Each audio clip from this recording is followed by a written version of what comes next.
Estamos começando o 9º ciclo de palestras, as marcas de proveniência e a cultura material.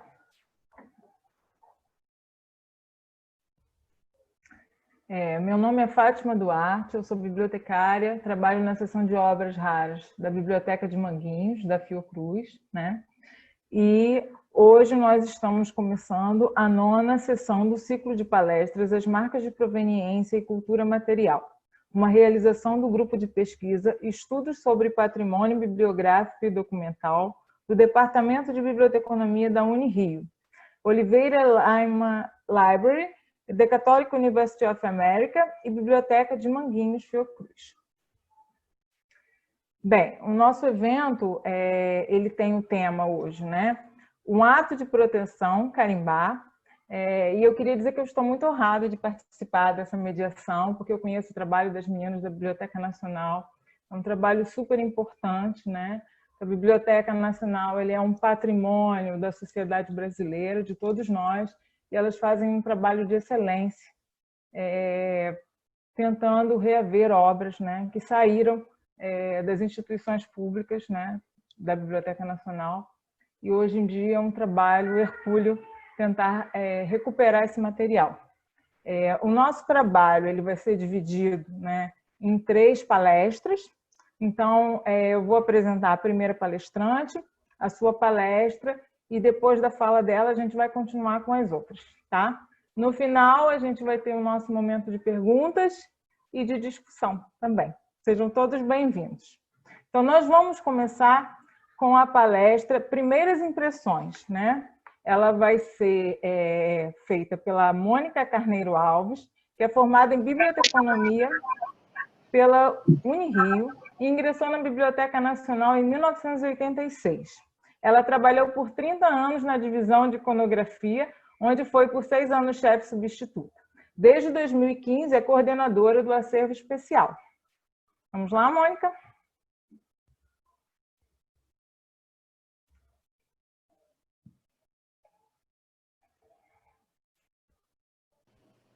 Boa tarde a todos. Estão me ouvindo? Estão conseguindo ouvir? Sim. Eu quero agradecer primeiro as palavras da Fátima. Nós também ficamos muito felizes em conhecer você e a Maria Cláudia, com o começo do trabalho, infelizmente por um motivo não muito bom, mas ficamos realmente muito felizes de conhecer o trabalho de vocês, o empenho de vocês. Quero agradecer o convite, primeiro, né, dar boa noite a todo mundo, e agradecer o convite do Fabiano, agradecer minhas colegas, a Diana e a Maria José, por aceitarem participar desse evento comigo, agradecer aos organizadores e parabenizar os organizadores pelo evento, e principalmente ao Fabiano e ao Departamento de Biblioteconomia da Unirio. Bem, a minha palestra, pela pandemia, nós ficamos um pouco limitados em conseguir material para ilustrar o que nós precisamos falar sobre carimbo, segurança, essas práticas que ajudam ao bibliotecário proteger os seus acervos. E então eu procurei fazer a minha palestra utilizando a nossa principal fonte de informação nesses tempos, que é a Biblioteca Digital.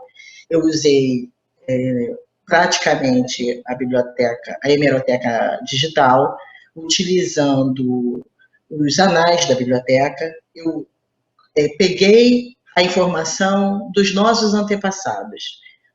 Eu vou começar a apresentação agora, vocês vão ver que eu consegui, a partir de todos os relatos dos nossos antepassados bibliotecários, levantar esse trajeto de registro, carimbo da nossa instituição. Bem, então vamos começar. Vou tentar aqui. Abrir.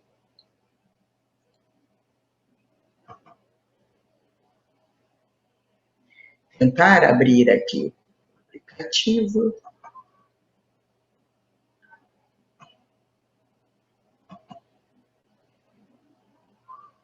Ainda estou com um pouco de dificuldade.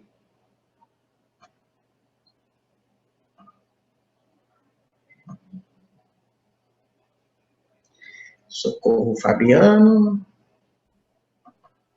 Mônica, você prefere que eles passem a apresentação? Eles podem Eu passar. estava tentando abrir, mas eu não estou conseguindo, não sei o que aconteceu. Peraí, eu acho que agora deu. Já vai.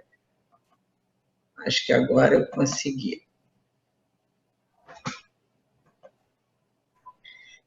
Ainda não. Vamos ver se ele entra. Desculpem. Como eu falei com o Fabiano, é um dinossauro usando uma motocicleta. Então, um pouco. Tá, pronto. Bem, o que aconteceu?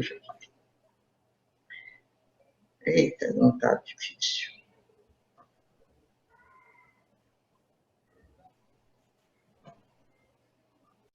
Bem, a nossa. Pode passar já para o primeiro slide. Pode passar, isso. Então, a nossa palestra está dividida em 3 partes. A Zezé e a Diana. A Diana vai falar do nosso problema sobre roubo e como nossos carimbos nos ajudaram a recuperar o acervo. E a Zezé vai falar mais da nossa área de... depois de tudo que ocorreu, como nós estamos procurando nos afirmar melhor, orientar melhor a cada um de nós a proteger o nosso acervo de uma forma mais organizada e formal. Bem, então, eu vou falar um pouco sobre todos os carimbos que a biblioteca tem como marca, mas eu sei que em outras palestras isso já foi bem falado, descrito. Eu começo com os 2 carimbos superiores, são os da nossa biblioteca fundadora, né, a Real Biblioteca e a Biblioteca do Infantado, que viriam com a família real em 1808, foram esquecidas no Porto, aí chegaram em 1810 e depois mais uma parte em 1811. Posteriormente, ela foi colocada para ser uma biblioteca pública em 1814, e com a independência ela passa a se chamar Biblioteca Nacional e Pública da Corte, que é esse carimbo mais abaixo, e com a República ela passa a se chamar Biblioteca Nacional do Rio de Janeiro, ou simplesmente Biblioteca Nacional, que são esses últimos carimbos. E o último do canto direito é o atual carimbo que a Biblioteca Nacional usa. Uma coisa importante, essa diferença dos 2 carimbos da Real Biblioteca e da Biblioteca do Infantado, que as pessoas muitas vezes confundem, porque os 2 estão escritos da Real Biblioteca, mas a Biblioteca do Infantado tem uma coroa pequena, de príncipe, e a da Real Biblioteca mesmo é essa coroa maior de rei. Esse é o ponto principal para que você identifique qual é o carimbo da Real Biblioteca ou da Biblioteca do Infantado. Tá? Pode passar. Bem, antes de começar propriamente a falar sobre a prática de carimbar, eu preciso comentar um assunto que venho escutando nos últimos tempos em algumas palestras, em alguns lugares, sobre a saída dos livros da Real Biblioteca da Biblioteca Nacional. Eu botei esses 2 primeiros documentos que estão aparecendo, e nos slides, todos eles eu botei a referência da fonte, qual dos anais estão escritos, a página desses relatos. O primeiro bibliotecário, primeiro ele era ajudante, depois bibliotecário da Real Biblioteca, o Luiz Joaquim dos Santos Marrocos, que chegou no Brasil até com a segunda leva, ele chegou na biblioteca em 1911, e depois ele foi promovido a encarregado da direção da Real Biblioteca em 1821. Ele comenta nas cartas que ele enviava para o pai dele, que também era bibliotecário e tinha ficado em Portugal, na biblioteca, eu acho que da Torre do Tombo, que ele tinha dado uma ideia para o rei de doar parte da Real Biblioteca, os livros dobrados ou duplicados, né, da Real Biblioteca para a Biblioteca Pública da Bahia, onde o rei, quando chegou no Brasil, que foi direto para a Bahia, né? Ele ficou lá em Salvador, tomando coco, gelado, ele pede para que se doe esses duplicatas para a Biblioteca Pública da Bahia.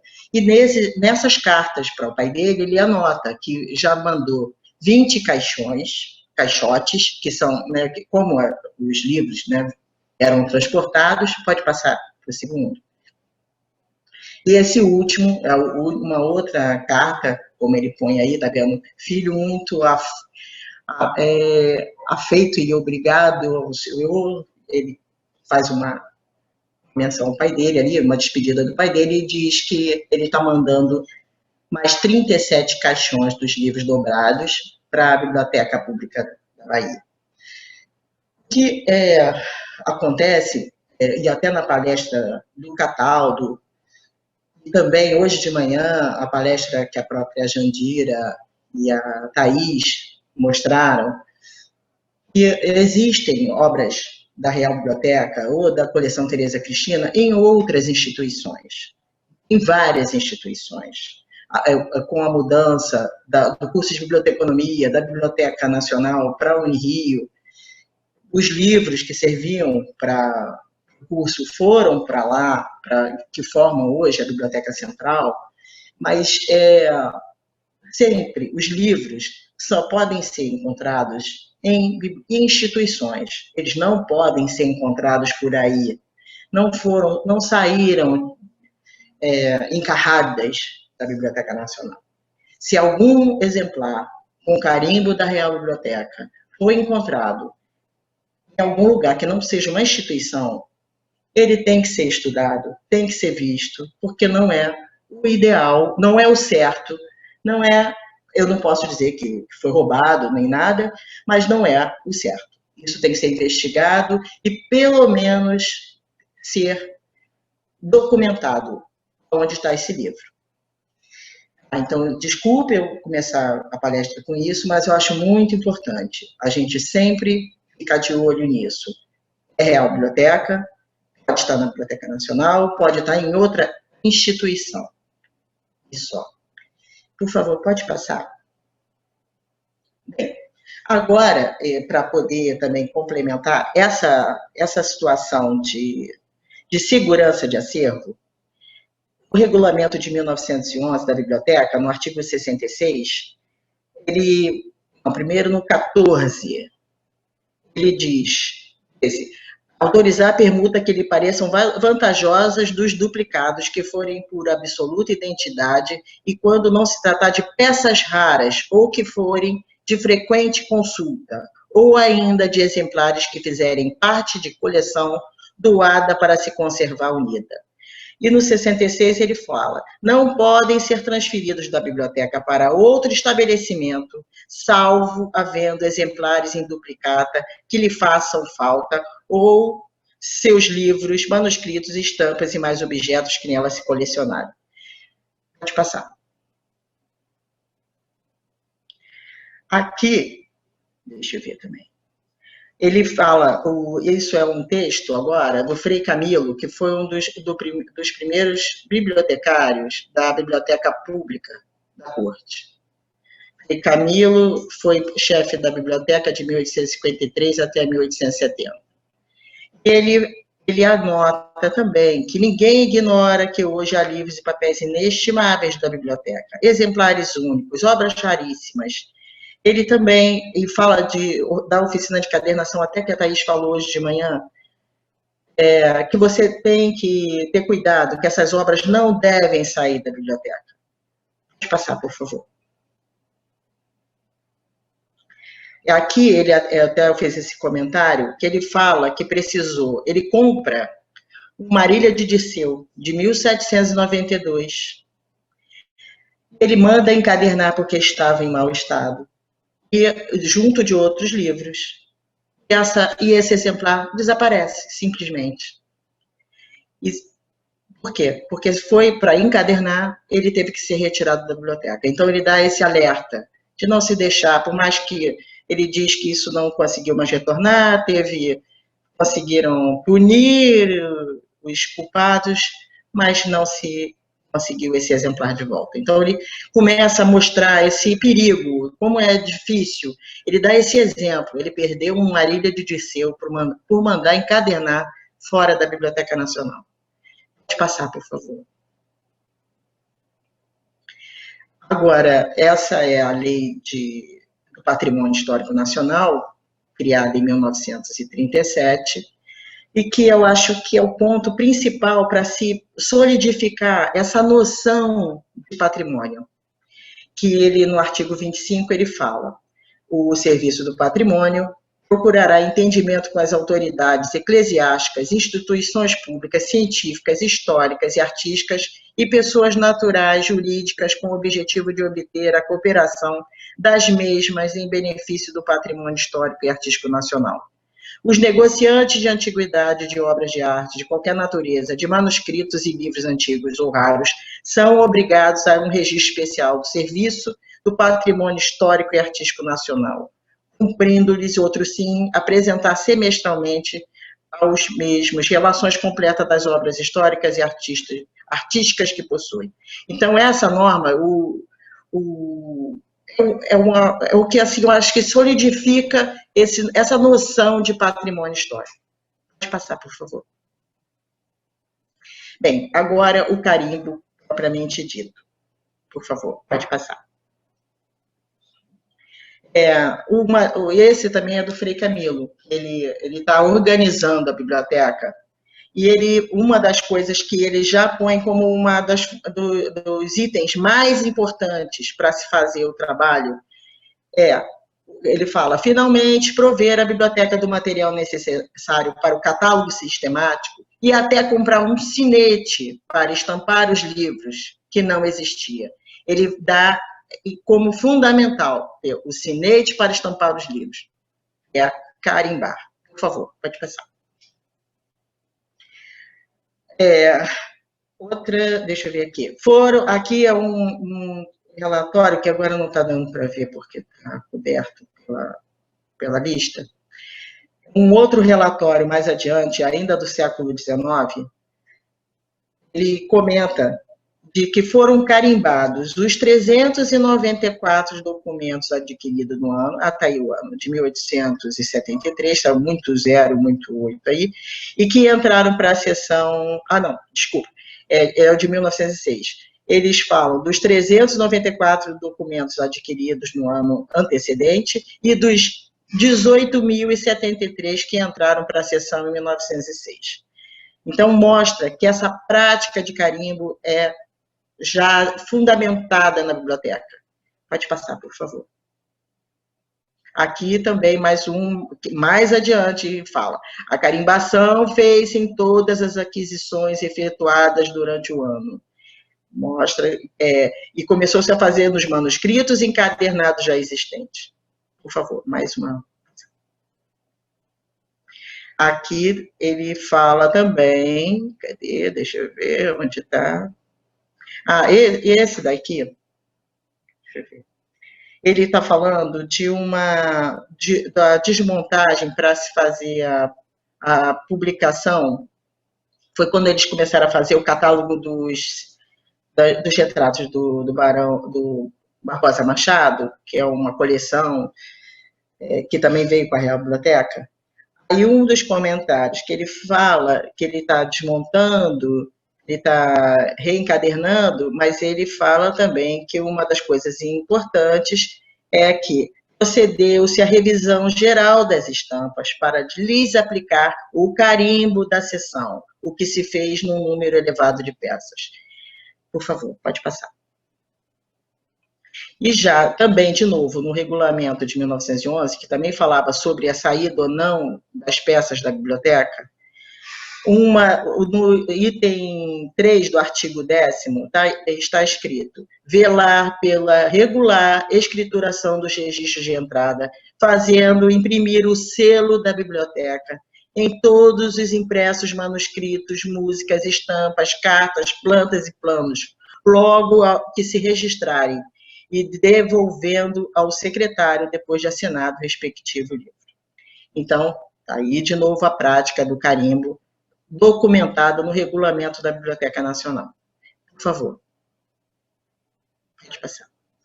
Isso aí eu conseguia na revista da semana de 1942, um comentário sobre a primeira exposição de ex-libris brasileira.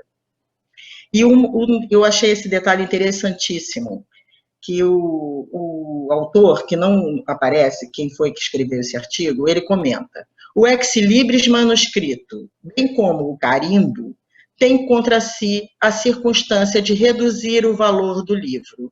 A ninguém agrada uma obra sobre a qual exista assinatura alheia, a menos que o assinante seja uma celebridade. O carimbo é exequível apenas em bibliotecas públicas, uma vez que essas são organizadas para existirem sempre. O mesmo não sucede com as bibliotecas particulares, que, morto seu proprietário, poderão ou não subsistir.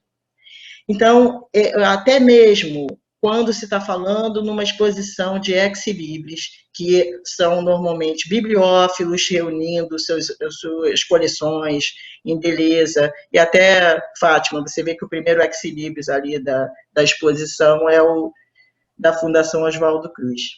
Amém. E mesmo assim ele comenta que para as bibliotecas públicas, o carimbo é importantíssimo, uma vez que elas são organizadas para existirem sempre. Por favor, pode passar. Por favor, se eu também estiver passando muito da minha hora, por favor, me avise. Então, agora sobre o ex-libris. O que a gente ama os ex-libris. Eles são lindos, são maravilhosos. Mas um desses comentários também que a gente vê nos relatórios, e que a Thaís hoje de manhã e a Jandira falaram sobre isso, falando sobre a coleção de Salvador Mendonça, é que muitas obras, por serem reencadernadas, perderam muita informação.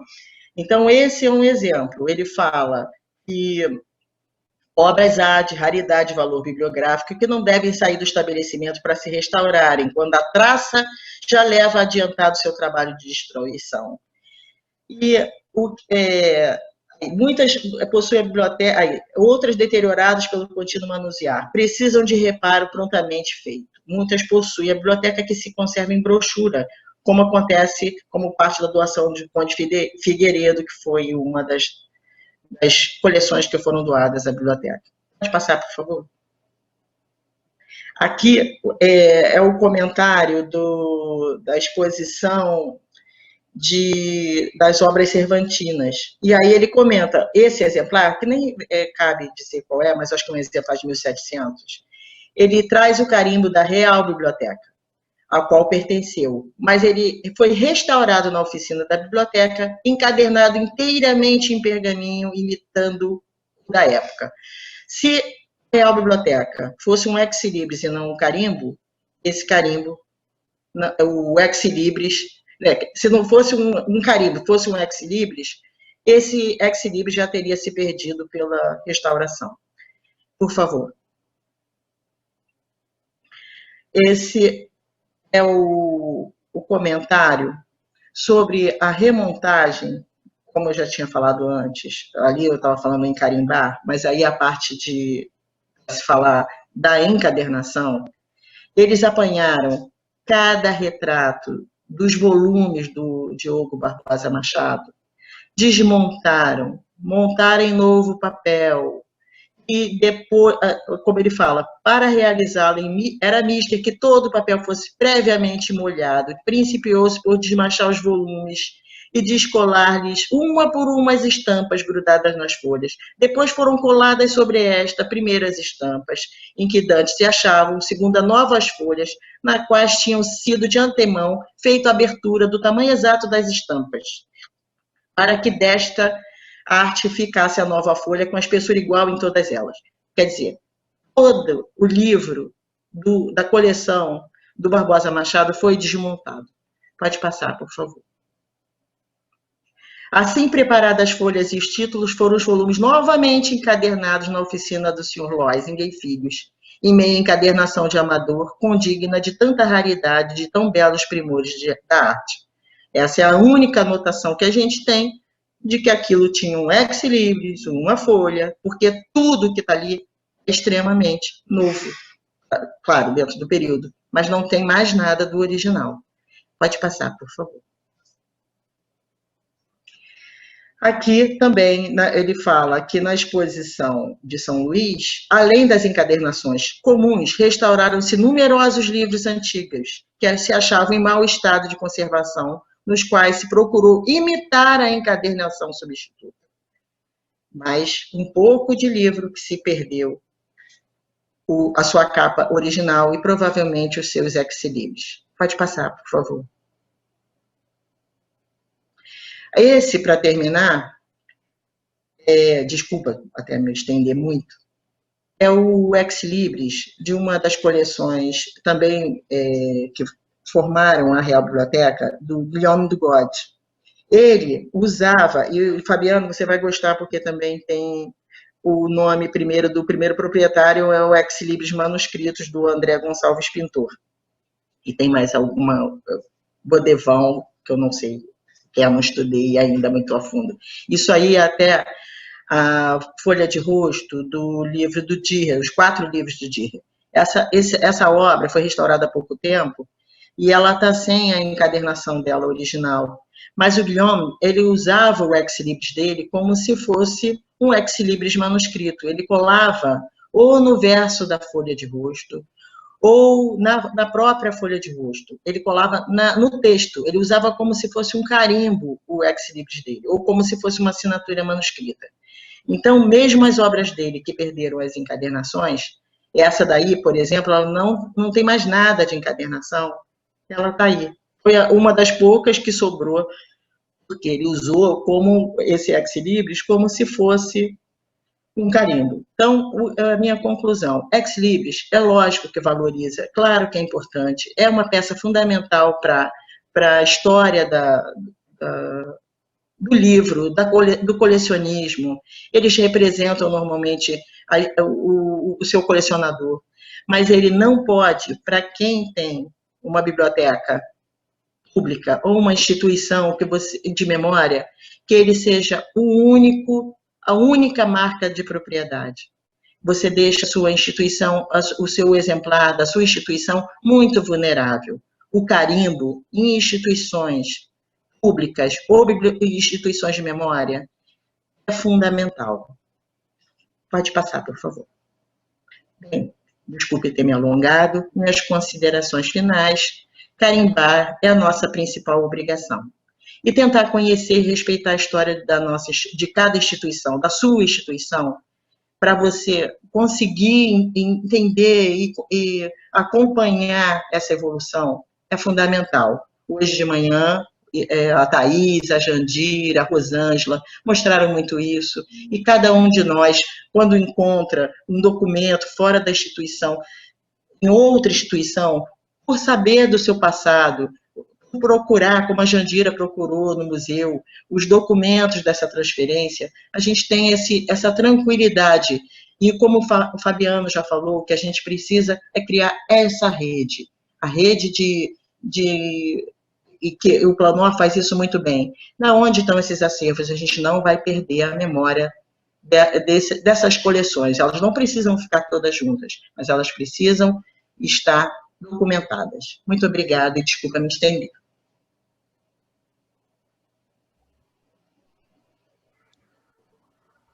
Nossa, incrível, Mônica. Muito obrigada. Eu acho melhor a gente, para a dinâmica, né, a gente deixar as considerações e as perguntas para o final. Porque a Diana agora ela vai dar sequência à palestra da Mônica. Então, a segunda palestra agora, né, são as marcas de proveniência na recuperação de acervo furtado. Ela vai ser proferida pela Diana dos Santos Ramos, que é chefe da seção de iconografia da Fundação Biblioteca Nacional, mestre em Memória Social pela Unirio e pós-graduada em Ensino de História e Ciências Sociais pela UF. É também graduada em História pela Unirio e graduanda em História da Arte pela UERJ, servidora da Fundação Biblioteca Nacional desde 2006. Vamos, Diana? Olá, gente, boa noite.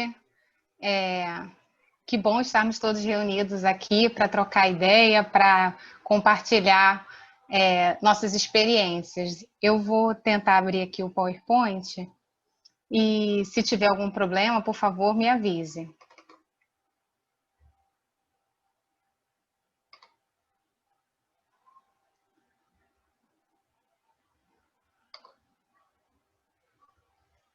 Foi? Foi sim, Diana. Tá joia. Hoje a gente está dividindo, né, essa mesa redonda. Primeiro foi a Mônica trazendo um pouco de tudo que ela conhece, né, da história da biblioteca e das nossas marcas de propriedade e proveniência. Eu aqui vou compartilhar com vocês um pouco da nossa experiência no que tange a recuperação de acervo furtado e como as marcas de proveniência nos auxiliaram nesse resgate, né? A Biblioteca Nacional passou por 2 grandes sinistros e esse trabalho que a gente tem desenvolvido desse resgate de acervo é o que eu vou tentar passar um pouco para vocês aqui, né? Aqui a gente vai falar de acervo não só com relação a livros raros, porque quando a gente fala em biblioteca, muito se pensa ainda a respeito de livros, né? Mas como chefe da divisão de iconografia, a gente tem uma tipologia documental muito variada. Então, são tipos de materiais muito diversos. Então, a gente vai trabalhar com um acervo bastante variado e com marcas de proveniência também múltiplas, né? A gente entende aqui essa elasticidade das marcas de proveniência, que é como tem sido trabalhado aqui nesse evento, não só os tradicionais ex-libris e carimbo, mas todas as marcas que a gente pode identificar como digital desse nosso exemplar, né? Uma notação manuscrita, uma identificação que foi registrada em catalogação. Então, esse entendimento aqui de acervo um pouco mais variado em tipologia e as marcas de proveniência também múltiplas, né? Um pouco mais elástica, além do ex-libris e do carimbo. Bom, a divisão de iconografia, vou falar um pouquinho dela, até para a gente entender do acervo que a gente vai dividir agora, né? A divisão de iconografia, a criação dela remonta já ao século XIX, né? Acredito que 1876. E o surgimento, né, da seção, a terceira seção, a seção de estampas, ela foi adquirindo nomes variados ao longo desse tempo, surgiu devido à organicidade da própria instituição, a necessidade de organização espacial do acervo e da organização mesmo do trabalho, né? Então, ela teve origem em 1876, se eu não estiver errada, qualquer coisa a Mônica me corrige, né? E ela já comportou também a seção que hoje é a seção de cartografia. O acervo da iconografia está estimado em 250 mil peças. É uma estimativa porque é um acervo que vem crescendo. Além dos materiais especiais, a gente também tem um acervo bibliográfico afim das artes, da arquitetura, da fotografia, então ele está sempre em crescimento, né? E o acervo especial inclui as gravuras, matrizes, originais de arte, desenhos, os efêmeros, e a gente abriga coleções importantes como a coleção Teresa Cristina Maria, cujo conjunto fotográfico foi o primeiro conjunto que foi do Brasil inscrito no Registro de Memória do Mundo da Unesco.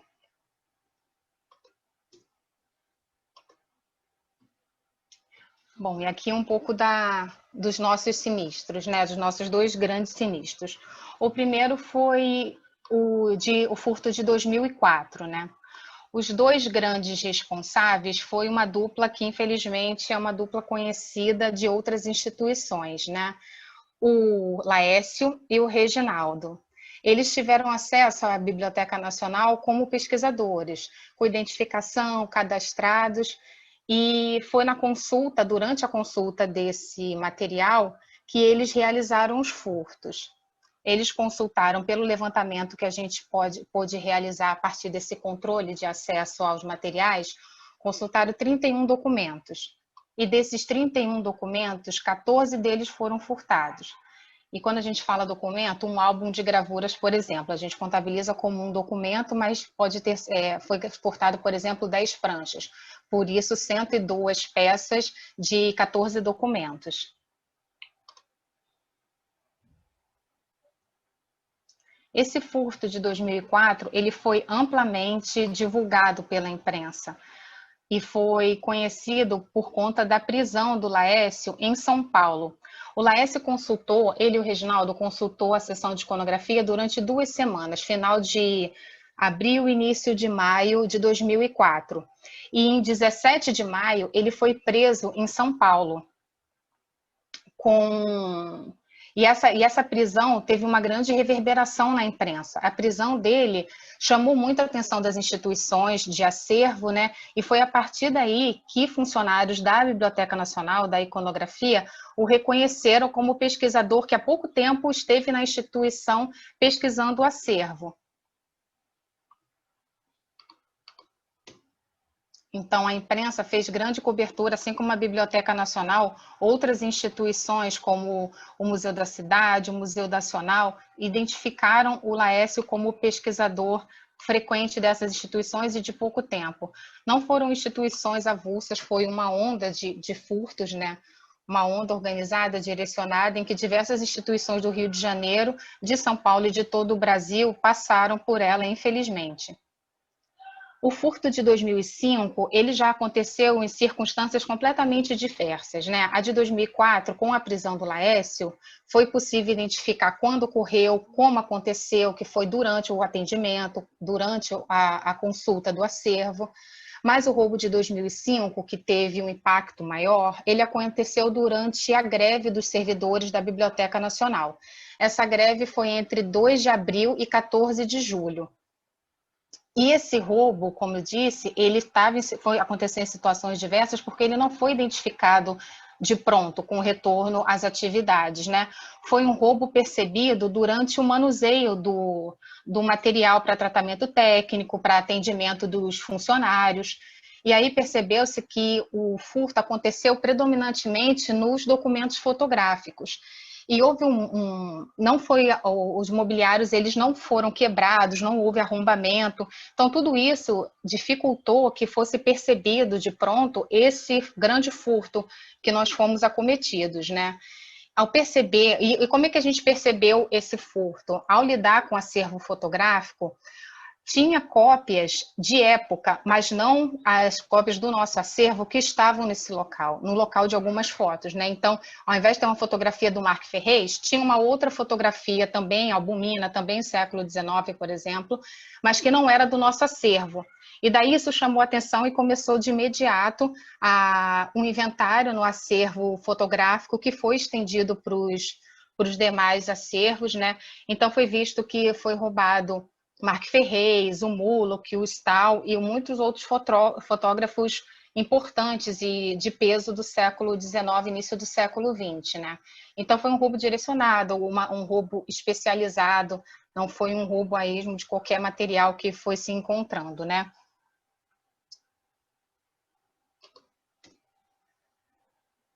Os furtos de 2004 e de 2005, nós realizamos inventários, né? Como eu comentei.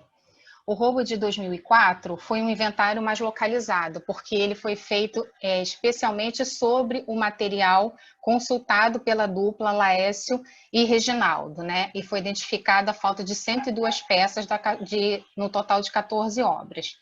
O roubo de 2005 foi numericamente bem superior, né? Ele teve a falta de 1.096 peças. Só um minutinho.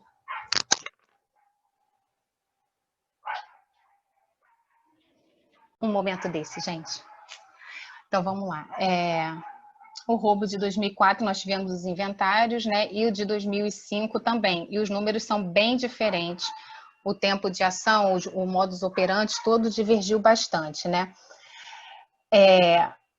O inventário de 2005, do furto de 2005, como eu disse, ele foi em cima de todo o nosso acervo. Então, ele foi muito mais longo.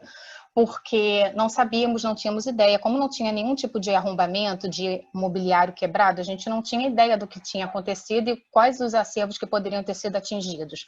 A biblioteca ela não fechou, a iconografia ela não fechou para que esse inventário fosse realizado. Então, ficou acontecendo em paralelo o inventário, o atendimento ao público, as exposições. Então, se eu não me engano, o inventário terminou em 2011 ou 2012, foi bastante longo e chegamos a esses números, né? Um acervo estimado em 250 mil peças é bastante longo, né? A DELEMAP, que é a Delegacia de Repressão aos Crimes contra o Meio Ambiente e Patrimônio Histórico, é a delegacia, na verdade, que tem acompanhado os nossos casos e a investigação deles, né? Infelizmente, para esses 2 furtos, o crime de furto qualificado já prescreveu. Então, as pessoas que possivelmente estiverem envolvidas nesse caso, que não são conhecidas até o momento como Laécio, elas não poderão mais ser punidas pelo envolvimento nesses crimes. Mas o crime de porte de acervo roubado, de obra de arte roubada, ele não prescreve. Então, ainda existe alguma possibilidade de punição, né? Mas a nossa intenção, em nenhum momento, nosso foco não é punir ou prender, né? O nosso foco é recuperar esse acervo. Porque o roubo de obra de arte, ela tem uma característica que é a seguinte, não se rouba uma obra de arte, aqui eu estou falando obra de arte, as nossas fotografias, as gravuras, enfim, o entendimento desse acervo especial como acervo de arte, né? Esses materiais roubados, eles não são os materiais de consumo. Você não rouba uma fotografia e a consome e ela some do mercado, né? Ela continua existindo. Então, uma fotografia, ela vai ser repassada, ela vai ser escondida, ela vai para o mercado negro, ela vai para um leilão, mas ela continua existindo por aí. Então, existe a expectativa de reavê-la, de recuperá-la. É um material que não vai se desfazer, a não ser que aconteça algum acidente ou que pare nas mãos de algum louco, né? Porque até os pedófilos de livro, como diz a Mônica, eles vão cuidar desse material, porque a ideia é que eles permaneçam existindo, né? Então, com essa expectativa de reaver o material, a gente já conseguiu, ao longo desses anos, 16, 15 anos, recuperar alguns materiais, né? E essas formas de recuperação de materiais foram das maneiras mais divergentes possíveis. A gente tem vários caminhos de retorno, né? Quando o Laécio foi preso em São Paulo, foi apreendido junto com ele já acervo. Então, em maio de 2004, quando o Laécio foi preso, alguns acervos, algumas obras já foram apreendidas e recuperadas junto com ele, né? Nós tivemos também devolução por correspondência anônima. A Biblioteca Nacional ela recebeu por SEDEX fotografias devolvidas diretamente para a instituição. Entre elas foram 7 fotografias do Frisch, fotografias do Fidanza, do Vilela e outras. Chegaram, não foi uma correspondência, elas foram 2 ou 3 encaminhadas ao laboratório de restauração. Tivemos também uma devolução voluntária de compradores. Teve um casal que comprou aqui no Rio de Janeiro, não sei se todos que estão aqui acompanhando a gente e participando dessa noite são do Rio. Na Praça 15 tem uma feira de pulga, né, que a gente chama, é a feira de antiguidades da Praça 15. Um casal fez compras de fotografias do Marc Ferrez lá. E como eu apontei anteriormente, teve uma grande reverberação na imprensa desses materiais que estavam sendo roubados de instituições. Eles, no verso das imagens do Marc Ferrez, eles perceberam algumas marcas, algumas anotações ou alguns apagamentos e procuraram a Biblioteca Nacional a fim de saber se esse material que eles tinham nos pertencia ou alguma outra instituição ou se estava tudo ok, se era legal eles permanecerem com ela. Foi identificado que essas fotografias eram do Marc Ferrez e eram pertencentes ao nosso acervo. Então, elas também voltaram para casa, né? Também teve formas de recuperações oficiais, né? De acordo com as investigações e com a investigação da própria DELEMAP, e acervo que foi recuperado pelo Ministério Público, foi encaminhado ao Ministério Público, e desses acervos encaminhados ao Ministério Público foram algumas levas diferentes, né? Mas teve fotografias do Beit, sobre a Guerra do Paraguai, fotografias e documentos fotográficos do Insley Pacheco, que era o fotógrafo do imperador, né? E fotografias da Revolta da Armada do Gutierrez, imagens do Clumbe, do Stahl, do Marc Ferrez, ou seja, era um acervo fotográfico muito reconhecido e muito importante para a memória do país, né? Outra forma de apreensão e de recuperação de acervo foram as apreensões realizadas em leilão. Uma dessas operações foi em leilão que aconteceu em 2007, que ocorreria, na verdade, em fevereiro de 2007. Um pesquisador da iconografia, porque a gente tem toda essa rede de apoio, né? Tem a energia do mal, mas tem uma rede de pessoas que são atentas ao que está acontecendo e também tem nos apoiado bastante. Teve um pesquisador que realizou suas pesquisas na iconografia para a publicação de seu livro, ele teve contato com o catálogo desse leilão e reconheceu nesse catálogo a imagem que ele usou para fazer a sua obra, o seu livro. E entrou em contato com a Biblioteca Nacional avisando, olha, tem uma obra de vocês que eu acho que está num leilão. A Biblioteca Nacional entrou em contato com a Delemap, enfim. Então, foi organizada uma operação policial para apreensão desses materiais suspeitos, né? E aí foi recuperado nesse leilão, por exemplo, aquarelas do Hagedorn e a Batalha de Vanguard do Debré. Essas aquarelas do Hagedorn, por exemplo, não estavam nos nossos identificadas como roubo de 2004 e 2005. Ela havia desaparecido da biblioteca entre a década de 90 e 2002. Essas operações também nos identificaram que esses furtos, ao invés de tiver esses dois grandes sinistros, mas esses furtos também aconteceram de maneira pontual ao longo da existência da biblioteca. Ela tem 200 anos, né? Então, a probabilidade dela ter sido acometida por furtos, infelizmente, em outras épocas também a gente acabou vendo por aí, né? Então, a Polícia Federal ela fez uma operação e ela apreendeu na casa do leiloeiro algumas das peças que depois nós comprovamos ser nossas, né? E dentro dessas peças apreendidas, teve muito material que era do Museu Nacional e que foi possível identificar que era do museu porque as pranchas que eram do Museu Nacional, elas foram cortadas, onde estaria o carimbo, mas por ter um padrão de carimbagem, por nem todas elas terem sido cortadas, por conta do carimbo foi possível identificar a origem daquele acervo que foi devolvido. Esse álbum, o Memorando Pitoresco de Pernambuco, tinha originalmente 33 fotografias, e 5 dessas fotografias foram apreendidas nesses leilões e puderam ser periciadas pela equipe da iconografia, né?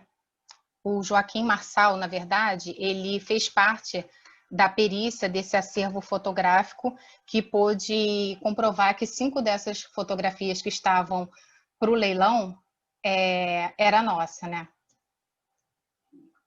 Aqui é uma dessas imagens. As fotografias elas foram retiradas do álbum, elas estavam avulsas com características completamente diversas.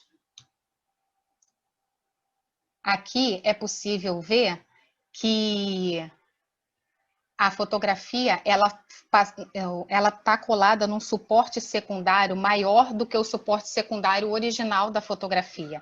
E quando ela foi cortada no verso, foi possível ver as anotações com a letra da equipe que catalogou esse acervo na divisão de iconografia.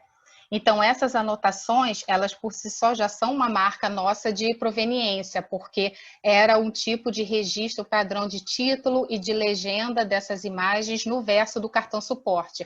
Colaram outro cartão suporte no verso, mas não passaram cola em todo ele. O carimbo que fica no canto inferior direito, ele estaria colado, aderido por cola, então para não danificar a fotografia nesse primeiro momento, não foi feito nenhuma excisão nesse papel suporte.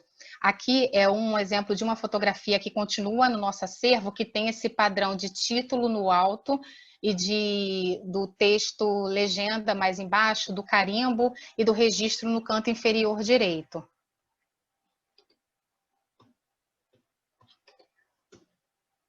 Aqui é outro exemplo de fotografia recuperada desse mesmo lote.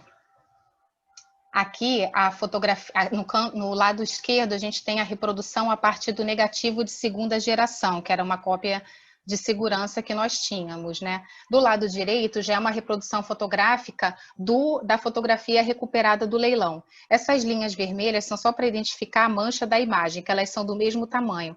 Mas o cartão suporte, ele tá com tamanho, ele foi refilado na fotografia recuperada do leilão.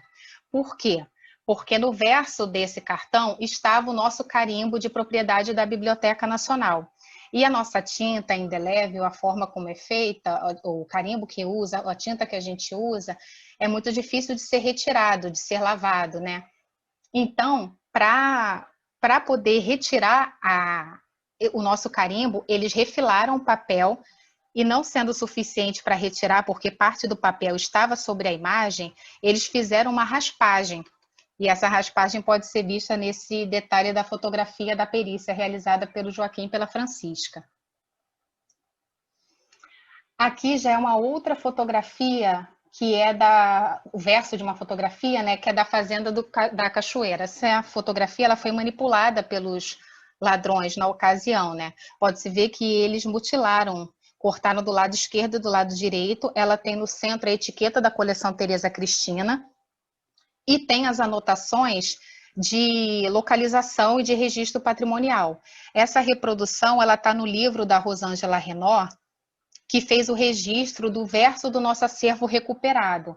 Essas fotografias foram feitas pelo César Barreto. Ampliando essa anotação, dá para ver o AA que a gente utiliza para identificar, na hora do registro patrimonial, o acervo antigo.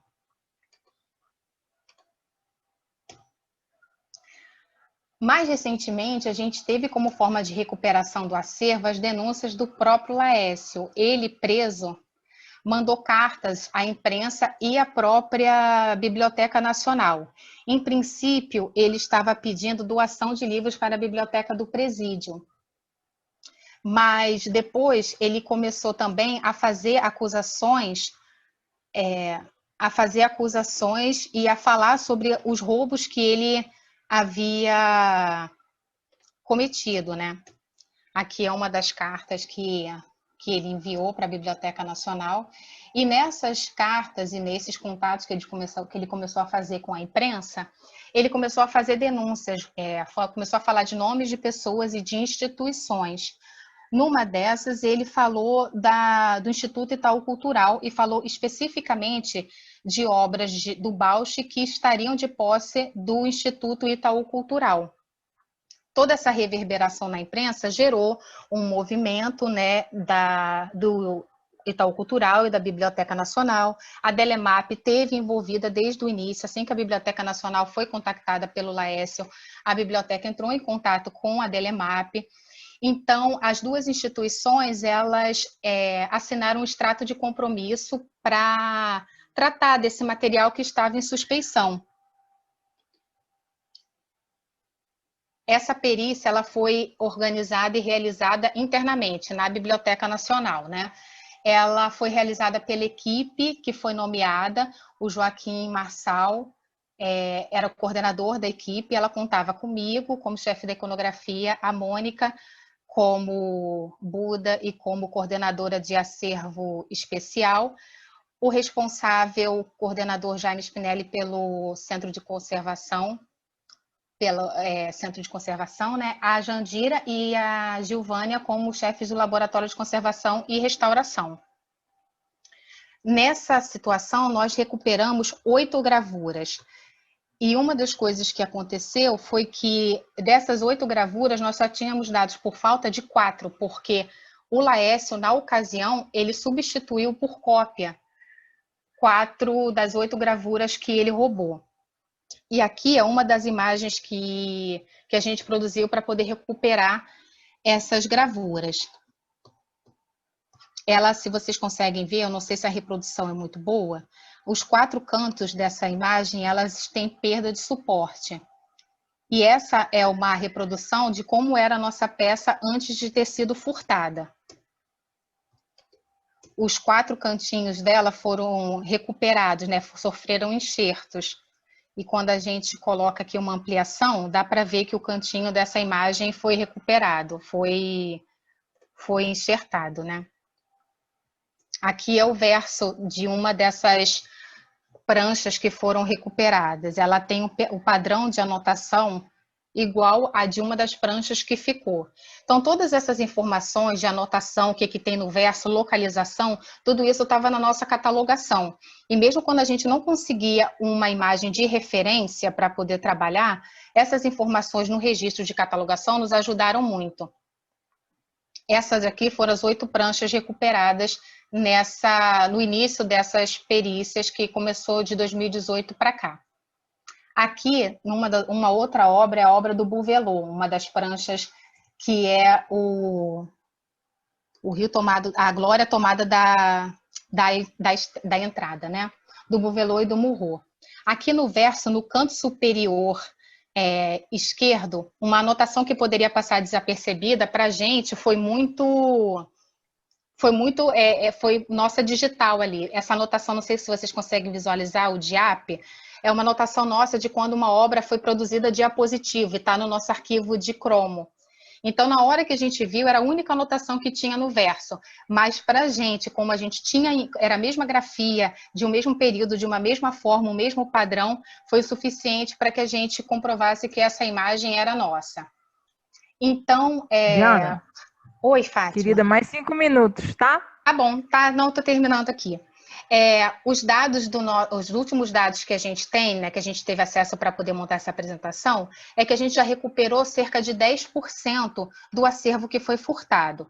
Pode parecer pouco quando a gente olha que 116 de 1096 voltaram, mas para a gente que toma conta desse acervo, que é de todo mundo, que é coletivo, 10% é muita coisa. Cada fotografia que volta, cada imagem que a gente consegue recuperar para o acervo, para o patrimônio público, para que todos tenham acesso, é uma vitória, né? E isso tudo aconteceu em outros tempos, né? A gente, infelizmente, aprende muito com os nossos erros, então muitas coisas já foram alteradas. A gente consegue verificar a importância de uma catalogação minuciosa, que registre as marcas, as anotações de verso, as imagens de backup, de segurança.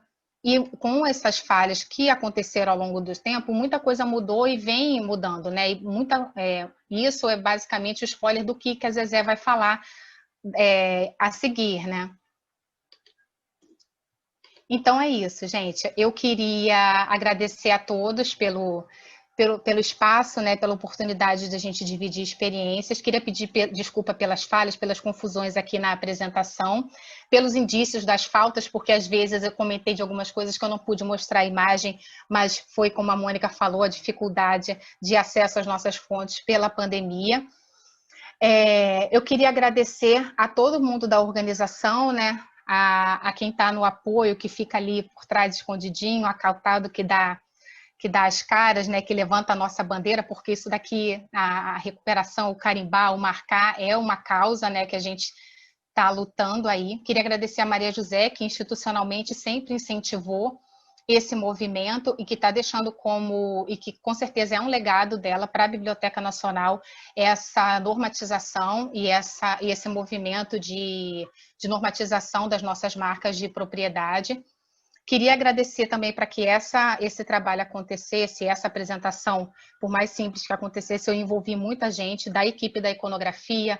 Queria agradecer ao Joaquim Massal, César Barreto, a Rosângela Renault também, que autorizou a exibição das imagens dela. Também queria agradecer em especial a Mônica, né? Sempre por ser a guia espiritual e por ajudar todo mundo sempre com relação aos nossos trabalhos que a gente desenvolve no dia a dia, os pesquisadores internos e externos, enfim. É isso, gente. Obrigada e desculpa aí o avanço do horário.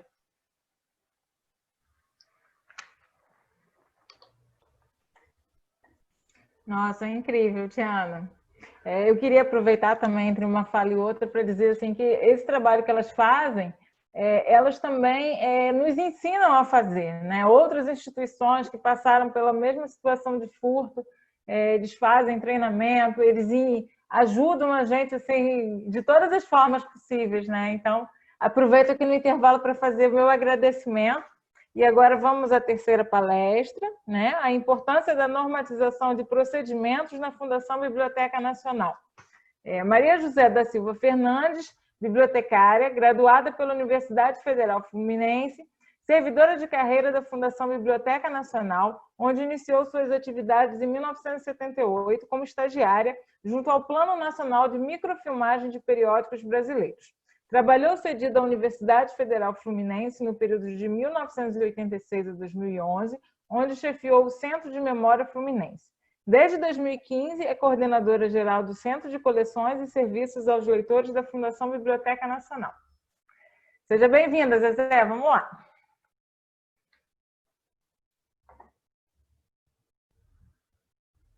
Seu microfone está desligado. Isso. Obrigada, Fátima. Boa noite a todo mundo. Eu estou muito contente de estar aqui junto da Diana e da Mônica.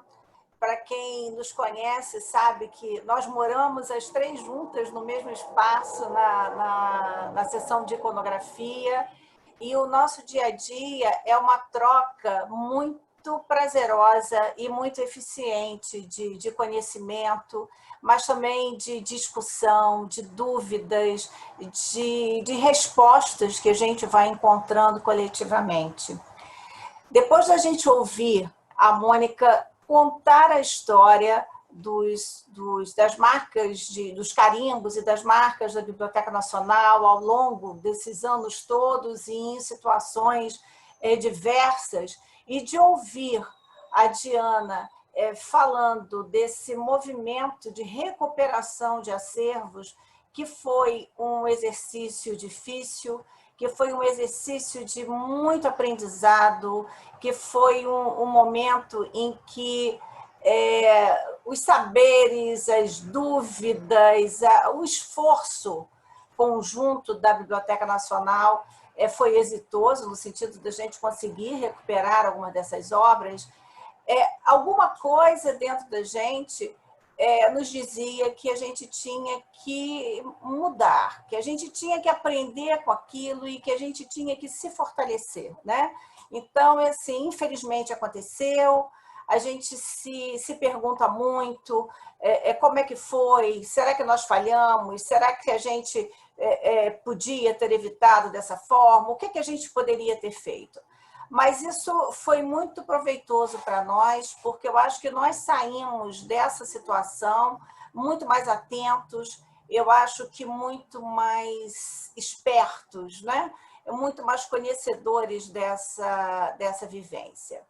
Então, eu vou começar a conversar com vocês a respeito, quer dizer, juntando o que a Mônica falou com o que a Diana falou, eu vou aqui tentar fechar trazendo para vocês o que a Biblioteca Nacional aprendeu com isso, o que a gente ganhou com essa experiência. Agora eu vou tentar aqui colocar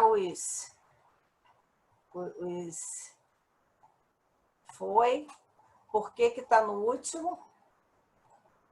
Aham. Acho que está certo, né? Está perfeito. Tá. Eu queria sair daqui, queria ficar só deixar na tela cheia. Onde eu saio? Pronto. Bom, enfim. A primeira coisa que eu gostaria de falar para vocês é um pouco de como funciona a gestão dos acervos na Biblioteca Nacional, né? O Centro de Coleções e Serviços aos Leitores é o departamento da Biblioteca Nacional que é responsável direta pela guarda e pelo cuidar desses acervos, né?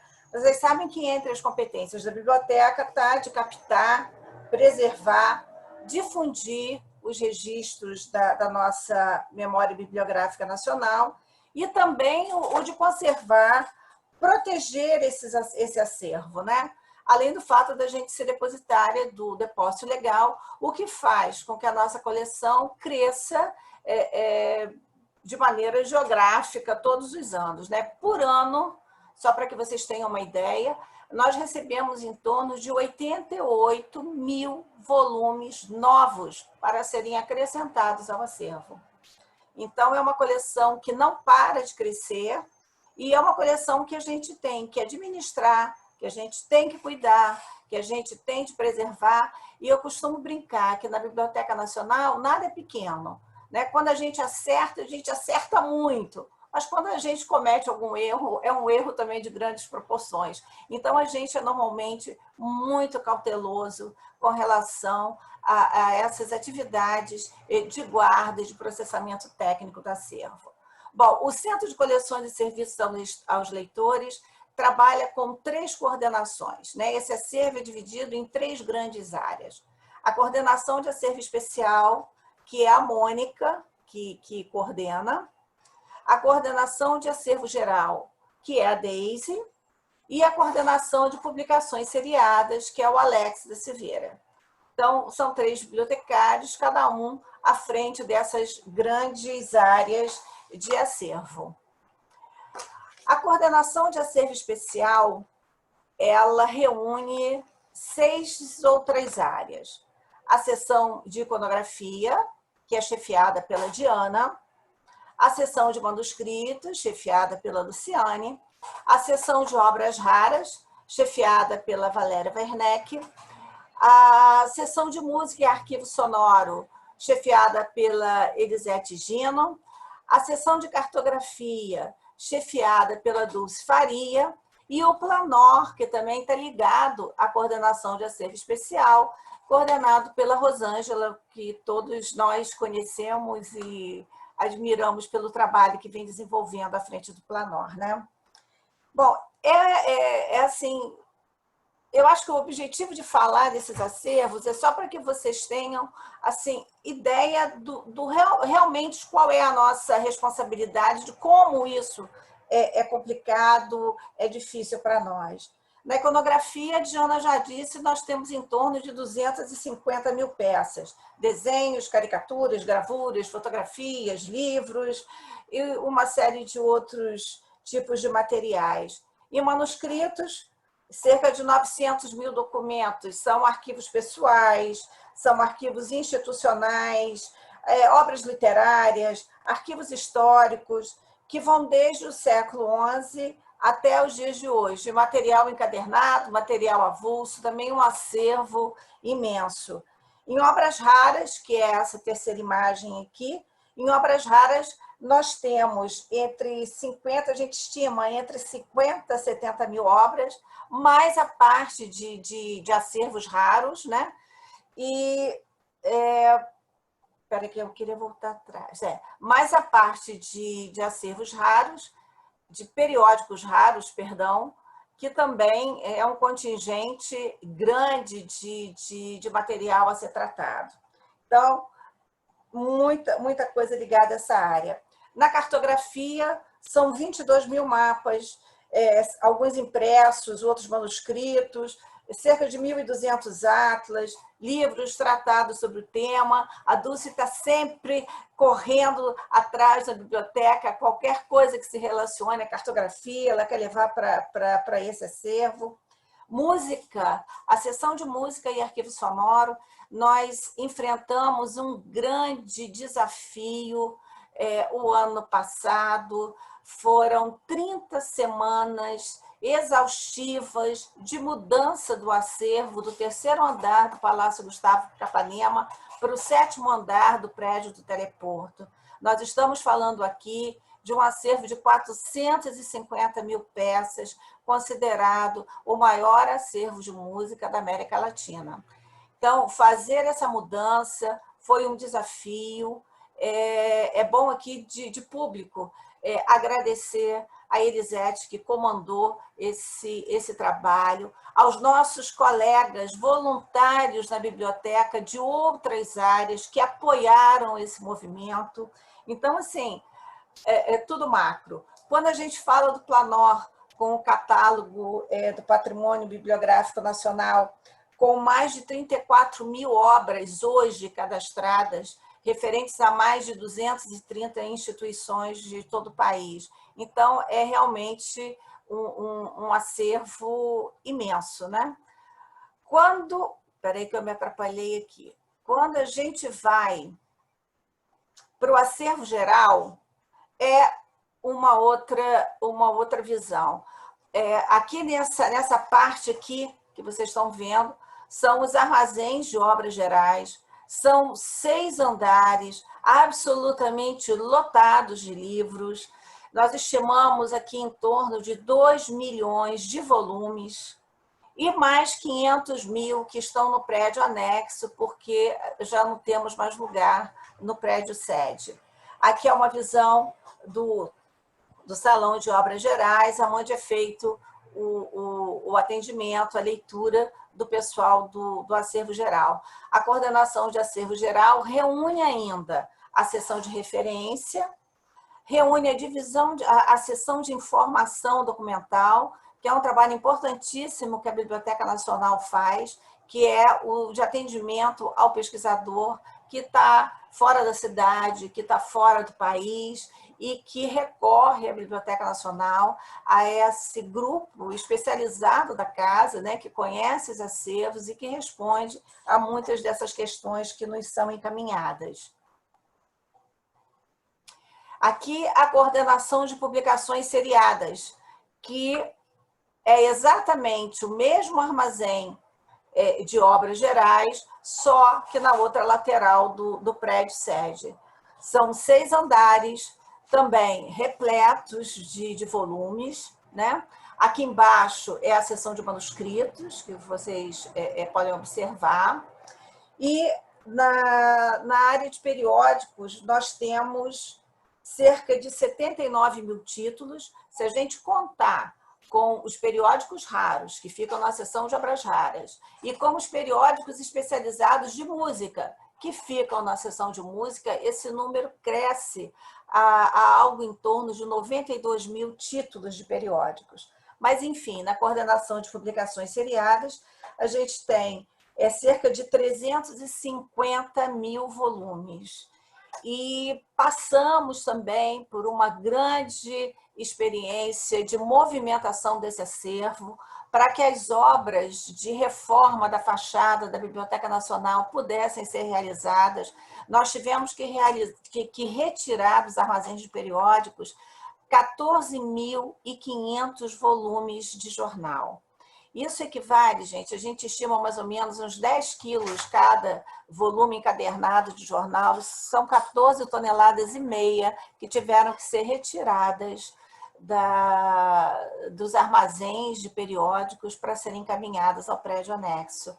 Aqui alguns aspectos do atendimento, né? O pessoal consultando aqui o original. Aqui também a consulta microfilme acontece nesse salão, e aqui os terminais, onde o pessoal consulta os periódicos digitalizados pela Hemeroteca Brasileira. Bom, agora que a gente teve uma ideia mais ou menos da grandiosidade desse acervo que está sob a responsabilidade nossa, né, dos técnicos que estamos lá na biblioteca, a gente se preocupa em gerir esses acervos. O que a gente faz? Como é que a gente trabalha nisso, né? Compete ao Centro de Coleções e Serviços aos Leitores também o tratamento técnico do acervo periódico, do acervo especial. O acervo geral, ele é tratado pelo Centro de Processamento Técnico da Biblioteca, que trata dos livros que chegam através do depósito legal. O tratamento dos livros retrospectivos, quer dizer, aqueles que por algum motivo eles não foram tratados, é o passivo de material que a gente tem na biblioteca, muitas vezes o pessoal também do acervo geral é que faz. Mas além da movimentação, da guarda, do atendimento ao público, compete à nossa área também o tratamento técnico desses acervos. Uma coisa importantíssima e que cada vez mais a gente compreende a importância desse trabalho e que a gente tenha assim, feito um grande esforço de enfatizar e de alcançar maiores resultados é com relação aos inventários. E acervo tem que ser inventariado constantemente. Não tem jeito, é a única forma que nós temos de saber exatamente a quantas anda a nossa coleção. É aí que você verifica o que está faltando, ou o que está em mau estado, o que está fora de lugar. Então, inventário, gente, é uma palavra que tem que ficar assim, gritando em neon, piscando, porque é de uma importância imensa na gestão de acervos nas bibliotecas. Outra coisa que nós percebemos que é importantíssimo é a gestão e o controle de acesso às áreas de armazenamento. Os armazéns da Biblioteca Nacional são belíssimos, né? Uma das maiores reclamações que a gente recebe na biblioteca é que as pessoas chegam na Biblioteca Nacional e querem ir aos armazéns. Mas armazém não é ponto turístico, armazém não é lugar de passeio, armazém é um lugar de guarda desse material. No armazém, esse material tem que ficar em segurança. O acesso é restrito, deve ser exclusivo às pessoas que trabalham na área. Armazém não é lugar de passeio. Não dá. Às vezes eu me arrepio quando eu vejo no YouTube vídeos assim, fui nos lugares proibidos da Biblioteca Nacional. Quando você olha, está lá a pessoa de bolsa, enfim. Não acontece mais, tá? A gente tem tido um cuidado muito grande de proteger essas áreas. Lamento, sei que às vezes as pessoas que vão visitar a biblioteca ficam frustradas, mas a gente tem que entender que a área de armazenamento é local de trabalho, é local de controle, é lugar onde se exerce a segurança da guarda desses acervos. Outro fator importante também da gestão é o atendimento ao público, né? A gente sempre procura atender ao pesquisador que nos procura com a maior cordialidade, com a maior boa vontade, orientando. Como disse a Diana, Moniquinha é a bibliotecária número 1, né, no atendimento ao público, porque a Mônica, eu acho que nasceu para bibliotecária de referência, ela assim, divide com o pesquisador todo o conhecimento dela com relação aos acervos da casa e outros colegas nas suas áreas. Então, o atendimento ao público é uma questão que a gente atenta muito no sentido da cordialidade, da atenção, da orientação, mas também é um momento em que a gente tem que ter muito cuidado. Há pouco tempo atrás, nós tivemos uma situação na sessão de iconografia que me deixou muito feliz pela reação da equipe, dos colegas. Nós tivemos um dia atípico em que a sessão estava cheia, não sei se a Diana vai lembrar disso, em que a sessão estava assim, com bastante público, bastante gente consultando. Nós recebemos um pesquisador complicado que começou a reclamar, a questionar. Então, automaticamente, quando você atende um pesquisador, que ele cria um problema, que ele cria uma situação de desconforto, as atenções se voltam para ele. E a gente já sabe que é justamente nesses momentos em que alguém que está ali consultando se aproveita para subtrair alguma peça, para pegar alguma coisa. E eu fiquei muito contente porque quando eu levantei, assim, que eu percebi, que eu olhei, toda a equipe estava a postos. Então, assim, nós aprendemos, né? É ali, é nesse momento que a coisa acontece. Então, estava todo mundo ali atento. Então, a gente tem que manter essa generosidade da biblioteca no atendimento ao pesquisador, mas a gente tem também que manter essa atenção, porque nós aprendemos como que alguns furtos aconteceram. Então, eu acho que esse é um legado que a gente aprendeu, né? Que a gente amadureceu. E também a questão da preservação, né? O acondicionamento, a reprodução do acervo, a divulgação. Então, essas coisas todas caminham juntas todo o tempo, todos os dias, né? Durante o trabalho na biblioteca. E, em função disso, nós começamos a rever antigas normas e a criar novas normas. Todas essas normas que estão aqui, elas foram ou atualizadas ou criadas em 2016. Por quê? Elas foram fruto de uma angústia, de um aprendizado. Nós estávamos, assim, realmente querendo que essas normas ganhassem legitimidade dentro da instituição. Então, nós refizemos, nós reatualizamos as normas de circulação, as normas de reprodução de acervos. Uma outra importantíssima, que é o empréstimo de obras para exposições, é um momento em que o acervo fica muito vulnerável, ele sai da sua instituição, ele é transportado para um outro estado, para um outro país, você tem todo esse risco, você tem todo o risco durante o tempo em que ele está exposto. Então, a Biblioteca Nacional trabalhou muito nessa questão, né? E nós começamos a impor limites, porque até então era, vamos fazer uma exposição com todos os livros raros, não sei de onde, e ia.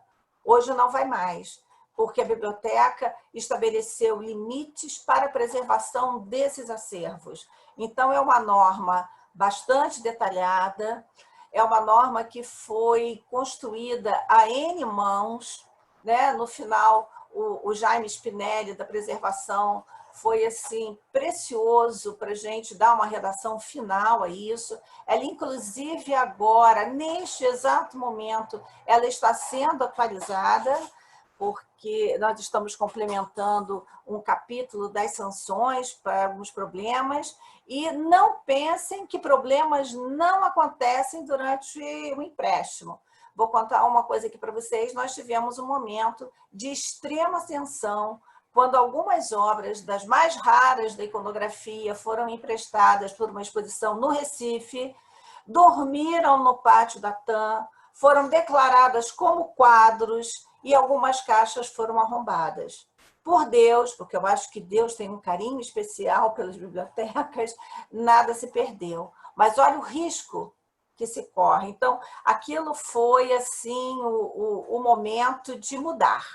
Então, porque muitas vezes não é político, muitas vezes a gente tem há um interesse em emprestar, há um interesse em participar. Agora não, agora está amarrado numa norma.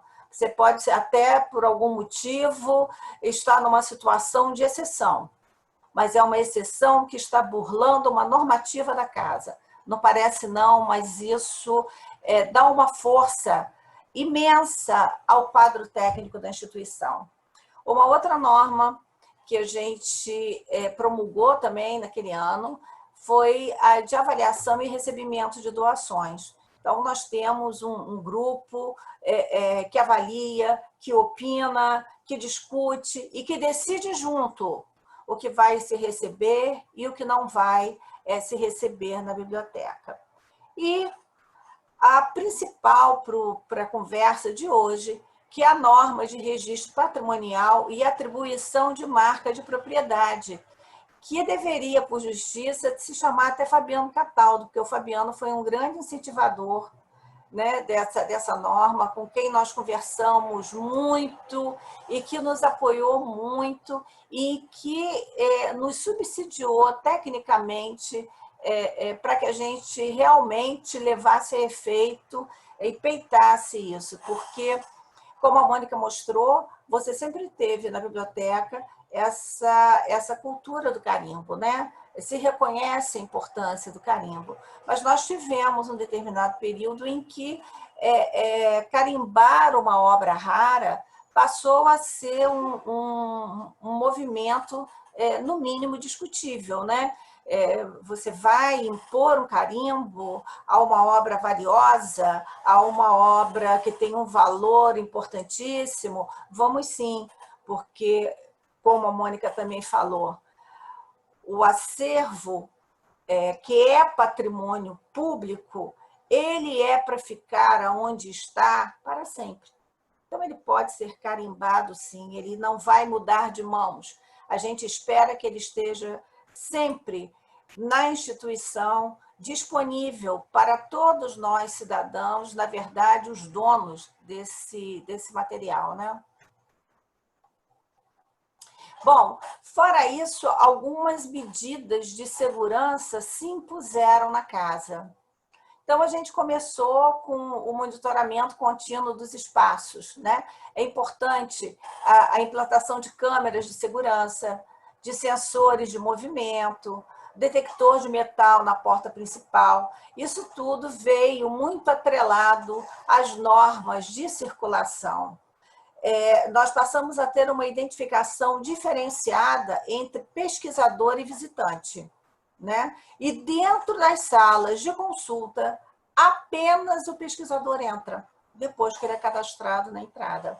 Porque o que vinha acontecendo? A biblioteca recebe um número muito grande de visitantes e essas pessoas entravam nas salas. Primeiro, atrapalhavam quem estava consultando, né? Porque o pesquisador acabava fazendo parte dos móveis e utensílios que estavam sendo visitados ali.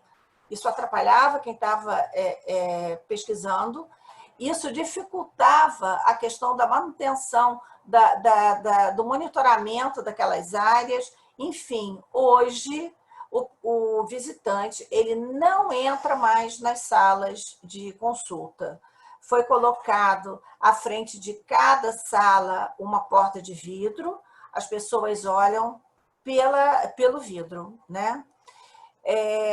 Na entrada de cada uma dessas salas, nós temos normalmente um segurança, na maior parte das vezes é uma guardete, e isso é importante porque ela responde a uma consulta, ela orienta, ela está atenta, você já tem um filtro ali na porta, né?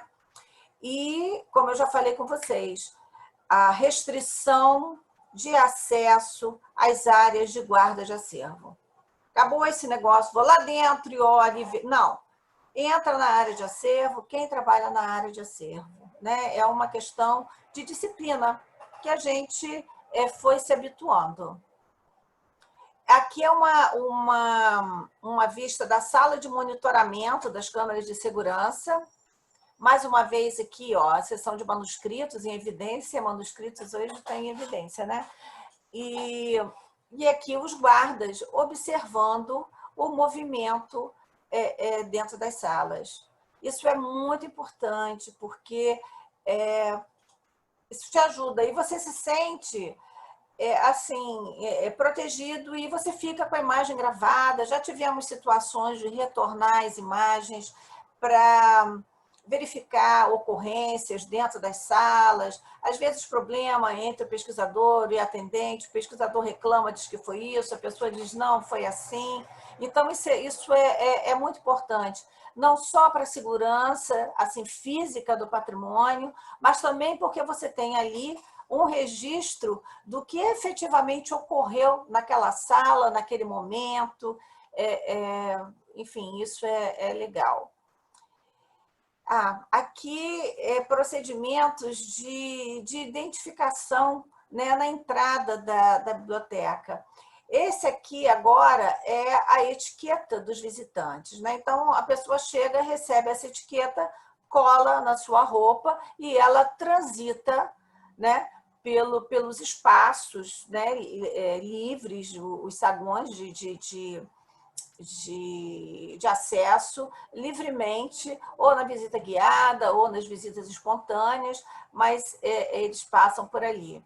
Aqui os escaninhos, aonde o material é deixado. Então, você não entra nas salas portando bolsas ou portando algum outro tipo de material, a não ser aquele exclusivo que você necessita para a sua pesquisa. E essa aqui é a carteirinha da biblioteca, que a gente começou, linda no início, a fazer. Agora a gente, por um problema, digamos, financeiro, nós não estamos com o cartão para fazer, mas a pessoa é registrada e ela vem com o protocolo da carteirinha. Mas isso é muito importante porque você já sabe quem entrou na biblioteca, aonde a pessoa mora, quem é ele, né? Quem é que está ali dentro. Tem muito a melhorar ainda, eu acho que a gente ainda pode aperfeiçoar isso, mas quem trabalha em instituição pública sabe que as conquistas são uma grande escadaria que vão sendo subidas, né, degrau a degrau. É uma conquista a cada dia. E a gente meteu a cara, vamos fazer e vamos adiante. Aqui é o procedimento de entrada nas salas de consulta. Acho que aqui dá para ver o vidro, né, de entrada, a porta, a guardete, que fica aqui. Ela está observando o material que a pesquisadora está entrando e ela está aqui sempre atenta. Isso, gente, faz uma diferença enorme. No início, algumas pessoas se sentiram incomodadas e não era assim, mas agora a coisa já está bem mais tranquila. E a gente tem uma situação também, um fenômeno que a gente vive na biblioteca, que é a diminuição gradativa do pesquisador presencial. Por quê? Porque a biblioteca digital ela se impõe, né, como um grande manancial de pesquisa. E é cômodo você pesquisar da sua casa, né? Então, vai realmente a Biblioteca Nacional aquele pesquisador que está em busca daquilo que ainda não está disponível para ele digitalmente. Para vocês terem uma ideia do que eu estou falando, nós atendemos, em média, cerca de 1.500 pesquisadores por mês, presenciais.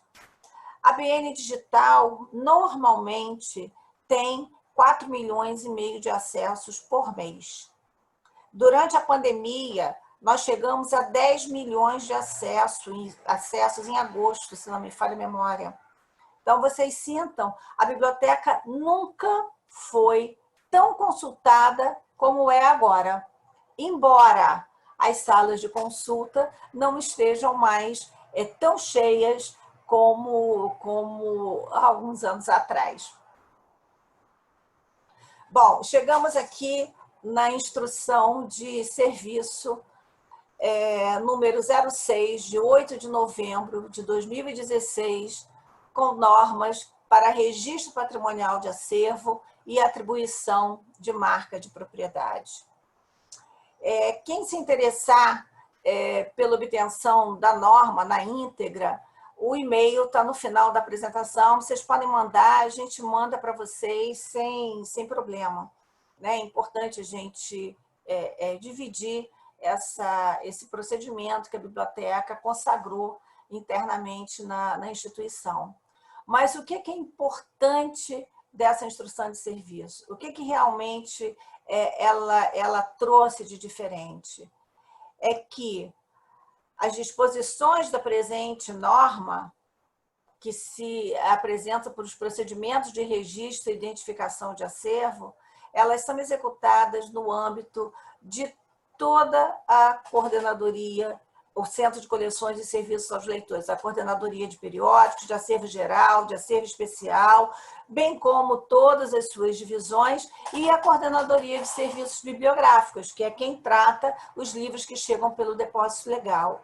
Em resumo, essa norma tem uma coisa importantíssima, que é o diálogo entre todas as áreas da casa. Porque numa instituição do porte da Biblioteca Nacional, é uma conquista você finalmente reunir todas as áreas para que se converse, para que se chegue a um procedimento comum, que se solidifica, que se sedimenta e que é acatado por todos. Então, talvez essa seja a grande conquista dessa norma. Todos sentiram essa necessidade. Todos reconheceram a importância de se carimbar os acervos.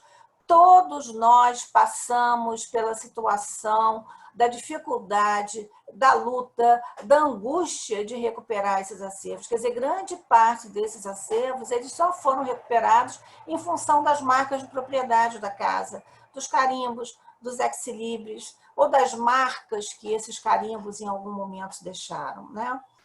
E é importante porque a atribuição de marca de propriedade através da carimbagem e do ex-libris é procedimento necessário para a identificação do material como parte integrante do acervo da BN. Então, não tem discussão. É para carimbar, é para colocar o ex-libris quando for o caso. Todas as peças do acervo deverão ser obrigatoriamente carimbadas. É óbvio que é dentro do bom senso, é óbvio que com lugares demarcados, é óbvio que com procedimentos definidos. Então, aqui está a parte do registro patrimonial, né? O registro patrimonial, a tarefa de atribuir uma identificação visual, um número único, que é a identidade daquela obra. Então, o número de registro, está aqui um número que é distribuído pela divisão de serviços bibliográficos para todas as áreas.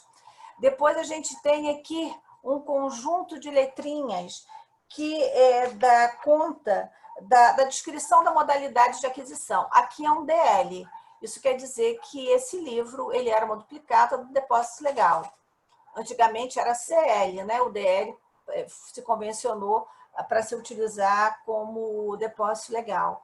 Tem o AA, que não é Alcoólicos Anônimos, é acervo antigo, né? Porque todo acervo anterior a 1945 ele foi normalmente registrado. E aqui tem também o C de compra, o D de doação e o DA de direito autoral, que depósito legal, eu confundi depósito legal com direito autoral. DA é quando você tem uma duplicata de registros de direito autoral. DL é o que entra na casa pelo depósito legal. E a data e o carimbinho aqui à esquerda, né? Esse é o carimbo que nós convencionamos modernamente para usar na biblioteca, um olhinho. Ele tem 2 tamanhos, você tem um pequenininho, tem um médio. É um carimbinho de silicone. Você aplica numa madeirinha balsa, que é aquela madeira que você usa para fazer aviãozinho, né? Eu esqueci o nome do esporte, quando você faz aqueles aviãozinhos de madeira para assim, voar, né? Aqueles bem levinhos, já é a madeirinha balsa que se usa. Nós usamos uma tinta, que é uma tinta indelével, é difícil sair, que a LC disponibiliza para a biblioteca, mas ela também está disponível para compra na Talas. O Jaime Spinelli me deu até o e-mail de como se conseguiria isso. Se vocês quiserem também, é só mandar um e-mail para a gente que a gente responde. Aqui o ex-libris da Biblioteca Nacional, que é colado com cola metilcelulose, né? E aqui é mais ou menos como fica o verso de uma gravura plana, né? De um documento plano. Está aqui o carimbo, está aqui o registro, algumas outras informações. Algumas pessoas dizem assim, mas vocês carimbam sempre no cantinho, aqui embaixo, a pessoa leva e corta. O Jaime tem até uma teoria interessante. O Jaime sempre diz, olha, Zezé, se por algum problema, se quiser carimbar na ponta, se procura uma parte mais escura da gravura ou da fotografia para você carimbar e mais no meio. Então, assim, você tem 1000 maneiras de pensar e de encontrar as suas soluções. O que não pode é deixar um documento dentro de uma instituição pública, assim, lisinho, sem identificação alguma, limpinho, para não dar trabalho nenhum, se por um acaso ele for furtado. É bom lembrar que, além do que a Diana falou de recuperação de acervos, por exemplo, em novembro de 2014, um grupo da biblioteca acompanhou um mandado de busca e apreensão no inquérito que apurava o furto de alguns periódicos, e eu até fui nessa diligência. Nós fomos na casa de um colecionador, apreendemos lá um bocado de revistas, de periódicos que haviam sido furtados, e facilmente a gente comprovou que grande parte do que estava ali era da Biblioteca Nacional, pelos carimbos. Alguns que tinham sido adulterados, alguns que tinham se buscado apagar, mas estavam lá, eram nossos. Porque, gente, tem uma coisa muito importante.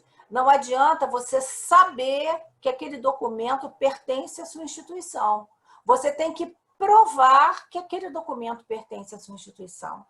Você tem todo um trâmite legal que é difícil pra caramba você ter esse reconhecimento de propriedade.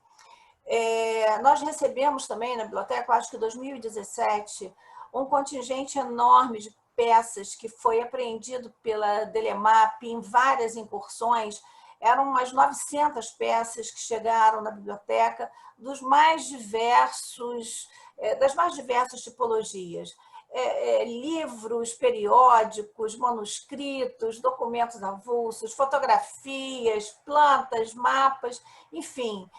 Alguns deles nós já começamos a devolver aos proprietários. Por quê? Porque as peças estavam carimbadas. Então, ano passado, nós devolvemos 7 volumes para a biblioteca do Tribunal Marítimo, que já estava lá, mas até para você devolver, você tem que ter autorização do juiz, você tem que comprovar que é deles, a instituição tem que se manifestar interessada em receber. Então, é todo um processo, é muito trabalhoso, é todo um processo, às vezes até assim, exaustivo. Você não é tão fácil quanto possa se pensar assim, em princípio. Nós temos aqui, participando dessa conversa conosco, vários colegas de outras instituições que dividem conosco essa ansiedade, essa busca, essa luta mesmo, porque é uma questão de honra para a gente, né? Quando a Diana disse, olha, 10% é coisa para caramba, é coisa para caramba sim, ainda mais porque é o que você talvez não tivesse chance de recuperar se não fosse esse grande movimento de conscientização, de importância da gente marcar aquilo que é nosso. Zezé? Você finiu.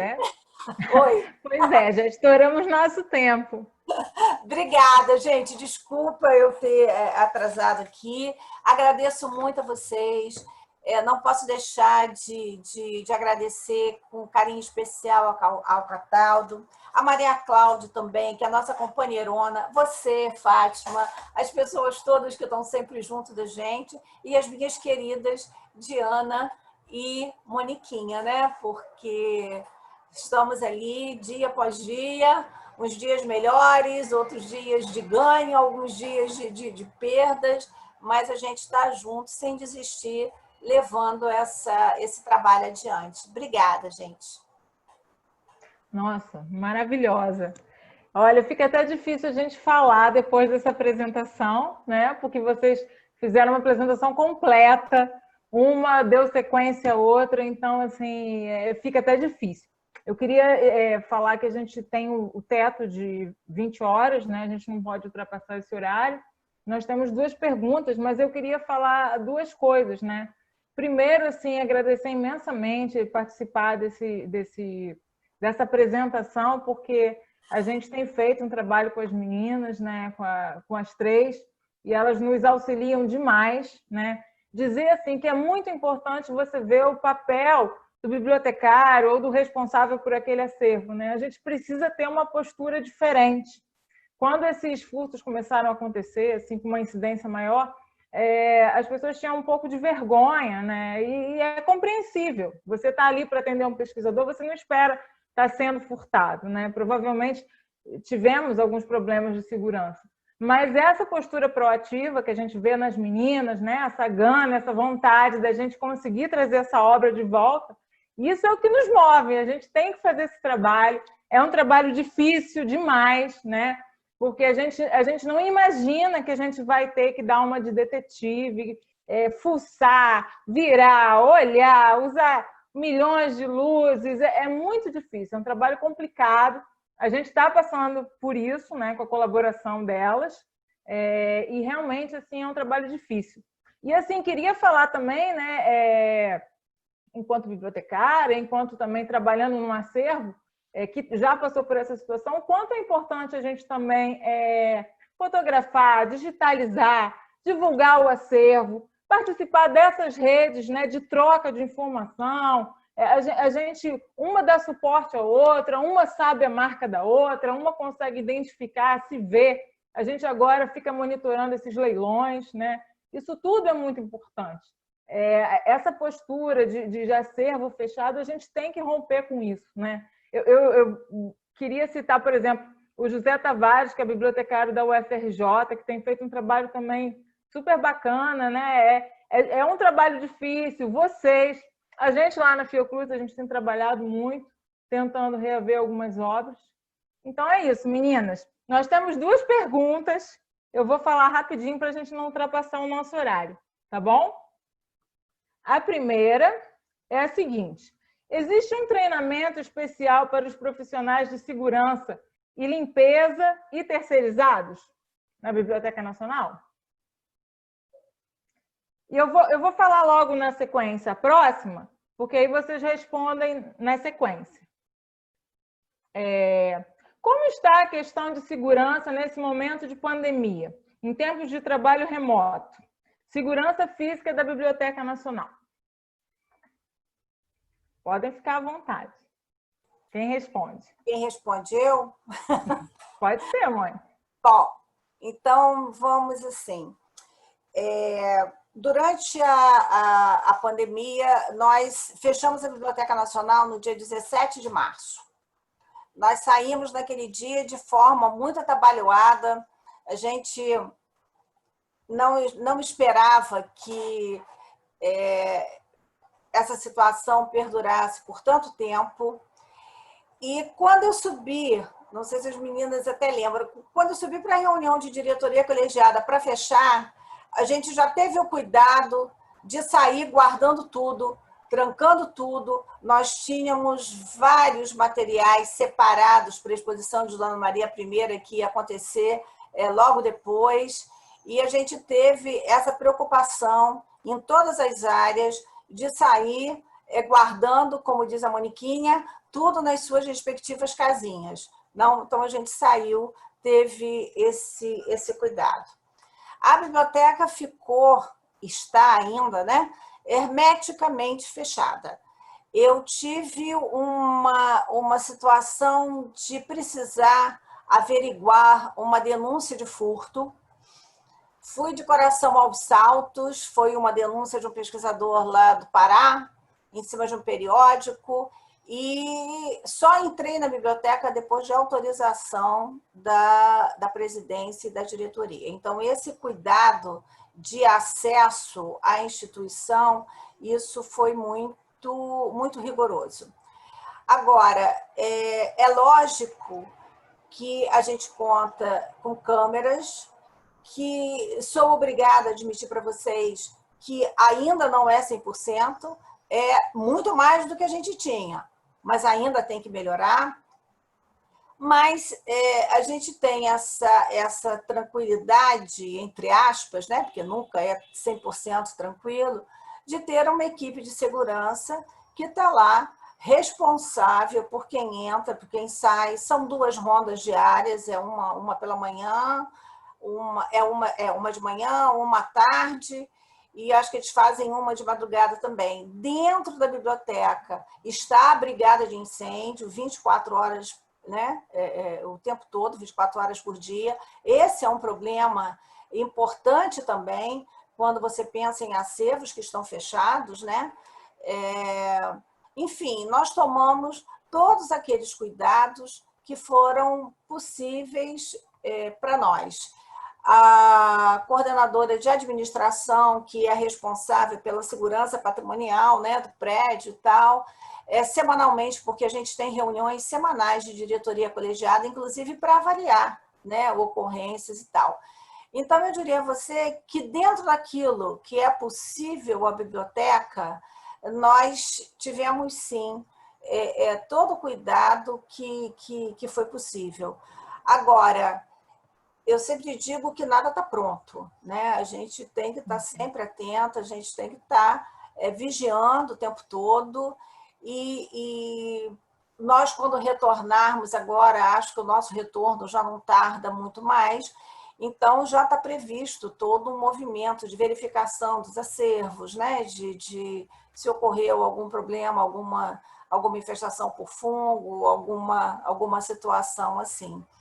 Com relação a outra pergunta, que é a de treinamento do pessoal da limpeza, do pessoal de segurança, do pessoal de brigada também, perguntaram? Não sei. Mas, nós... o trabalho, o grupo de limpeza é um grupo contratado, é um grupo terceirizado na biblioteca.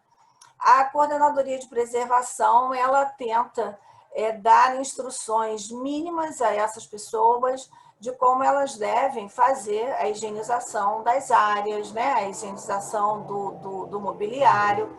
Então, há sim não da maneira que eu acho que deveria ser, mas há uma orientação e as próprias áreas detentores de acervo, elas estão o tempo todo, assim, orientando, né? Ensinando assim, como fazer. É uma coisa que... Oi? Não, aqui tem mais uma pergunta, a última.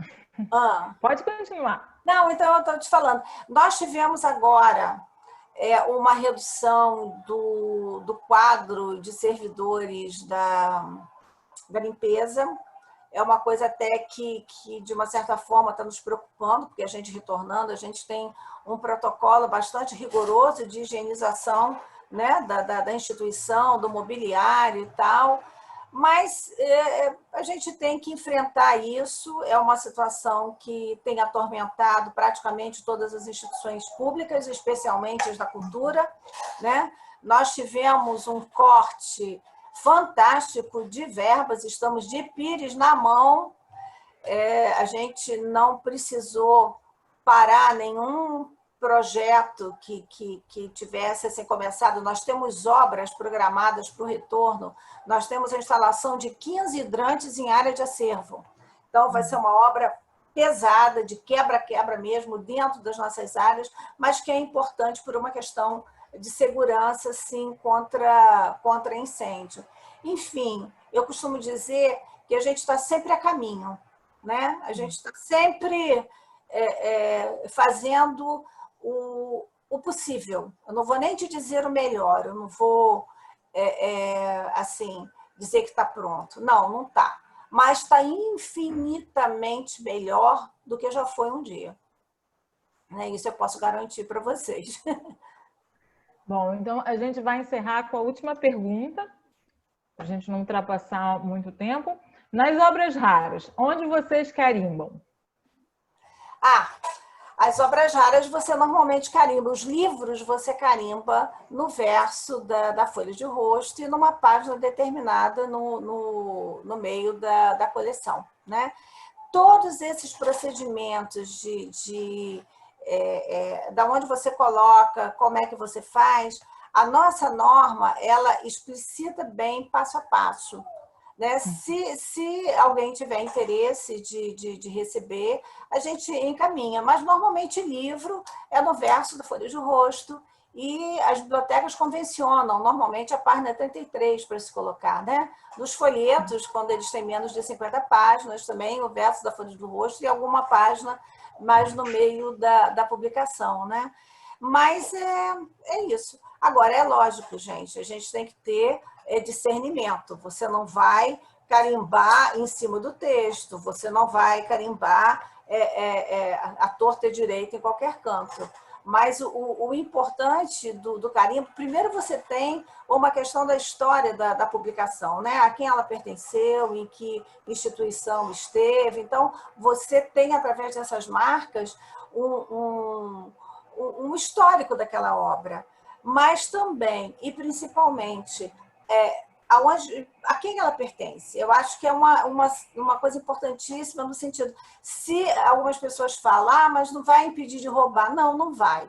Mas é a única chance que você tem, se caso ela for roubada, dela retornar para você, porque você tem que provar que é sua.